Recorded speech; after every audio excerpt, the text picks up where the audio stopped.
Գիտեք, ինչի է շատ հաճախ մարդկանց կյանքում ստեղծվում անելանելի իրավիճակներ, երբ չգիտի թե ինչ անի, ինչպես անի, թե ընդհանրապես դեպի ուր շարժվի։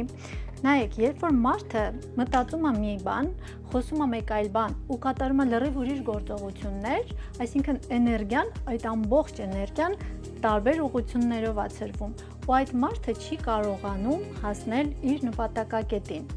Նայեք, օրինակ, եթե ես հանեմ այս մարտկոցը ու դնեմ մեկ այլ խաղալիքի մեջ, այս մյուսը հանեմ, դնեմ երրորդ խաղալիքի մեջ, սա էլ չի կարողանա տեղից շարժվել, ոչ էլ այն երկուսը կկարողանան աշխատել։ Իսկ եթե ես էներգիան կենտրոնացնեմ ու բոլորը լինեն մեկ տեղում, նոր այդ դեպքում կհասնեք նպատակակետին, նոր մեքենան կշարժվի ու կգնա մինչև վերջ։ Ուշադիր եղեք ձեր մտքերի, խոսքերի և ձգտումների նկատմամբ։ Նրանք շատ մեծ ուժ են իրենցից ներկայացնում և պետք է համընկնեն, որպեսզի դուք կարողանաք հասնել ձեր նպատակակետին։